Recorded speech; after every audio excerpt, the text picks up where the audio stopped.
हमारे विचार के एक तरह से हमारे राजदूत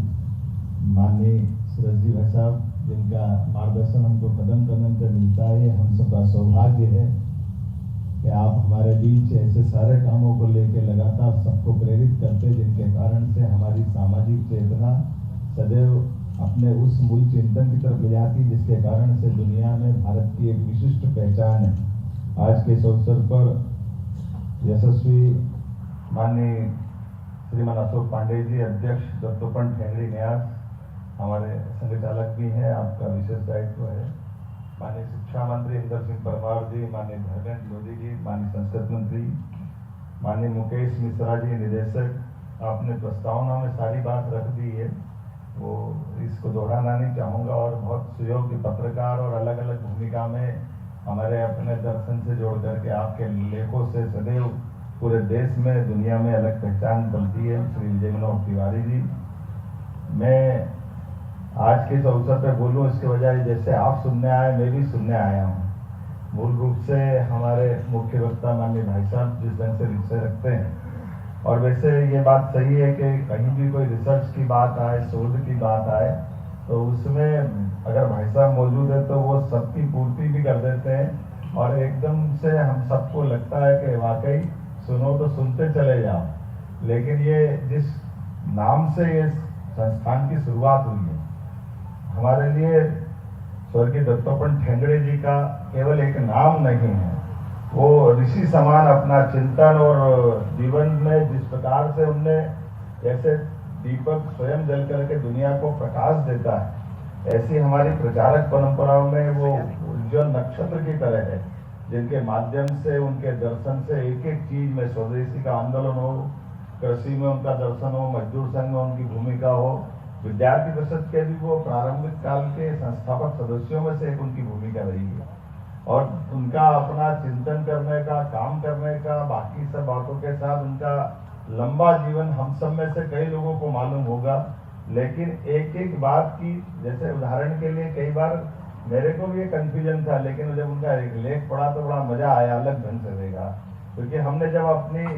इस धारा को पकड़ा तो हम हिंदुत्व की बात करते हैं तो हिंदुत्व को राष्ट्र तक ले जाते हैं कि हिंदू ही हमारी राष्ट्रीयता है। लेकिन उनने कहा ये राष्ट्रीयता से आगे बढ़ के विश्व बंधुत्वता है। ये जो हमारा हिंदू दर्शन है, ये केवल हमारे तक रखेंगे तो ये छोटा हो जाएगा। इस चराचर जगत में सामान्य रूप से मनुष्य, समाज,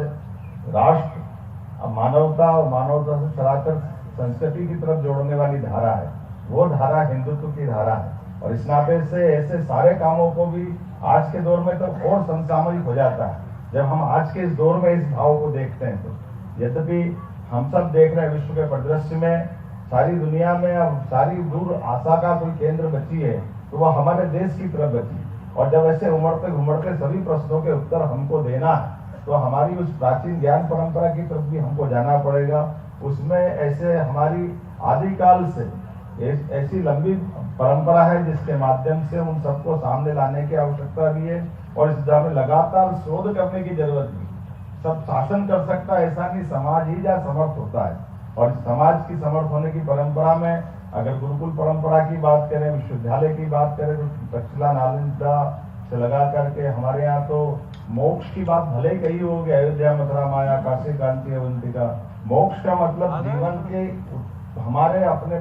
जीवन का वो मार्ग जिसकी कल्पना तो सब करते हैं, लेकिन जीते जी मोक्ष की भावना हमारे जीवन के प्रत्येक क्षण का सदुपयोग हम समाज हित में कर पाए। ये जो मोक्ष की उदात्त भावना है, इस उदात्त भावना के लिए इसी प्रकार के रिसर्च इंस्टीट्यूट की आवश्यकता है। मैं मान के चलता हूँ कि विश्व के परिदृश्य में इन सारी बातों को देख करके हम चलें कि वीर प्रसूता ये वसुंधरा और वीर प्रसूता वसुंधरा की अगर पूरे दायरे में देखेंगे तो हरेक का अपना एंगल है, हरेक के अपने बोलने के भाव है, लेकिन उनके बोलने के भाव में कहीं न कहीं उनकी सीमितता, उनकी लघुता, उनकी विराट इस वसुंधरा की भावना से अंतर्निहित संघर्ष की तरफ ले जाती है। ऐसे में वो संघर्ष से इतर आकर के हम अपने प्रेम बंधुत्व की भावना से अगर जोड़ेंगे तो निश्चित रूप से वो हिंदुत्व की तरफ ले जाते हैं। मैं मान के चलता हूँ कि इस शोध संस्थान के माध्यम से, जैसे मिश्रा जी ने कहा कि हमारी अपनी वनवासी आदिवासी संस्कृति या दिशा में बहुत सारे रिसर्च की आज आवश्यकता है। ऐसे में यह शोध संस्थान भारत सरकार के द्वारा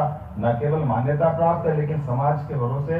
ऐसे सारे विषयों को शोध कराने के लिए तो ये सही कहा माननीय हमारे शिक्षा मंत्री जी ने। हमारी सरकार की मान्यता है कि यशस्वी प्रधानमंत्री के नेतृत्व में जो 2020 की शिक्षा नीति लागू हुई है, सच्चे अर्थों में केवल किताबी ज्ञान देकर के, डिग्री देकर के हमारी रिसर्च पूरी हो गई, पीएचडी की या बाकी चीजें हो गई, वो एक तरीका हो सकता है, वो अच्छी बात है, लेकिन रिसर्च तो जीवन भर सब प्रकार की चलती रहना चाहिए। और सच्चे अर्थों में कागजी ज्ञान के बजाय उसका समीचीन रूप से आज भी उसका महत्व है कि हम उन सारे रिसर्च की तरफ जाएं जिसके माध्यम से समूची मानवता का भला हो सके, समूची मानव संस्कृति का भला हो सके। मैं आज के इस अवसर पर इस शोध संस्थान के नए भवन के अवसर पर सच में मुझे तो 11 बजे का समय दिया था भाई साहब, मैं अपने स्टाफ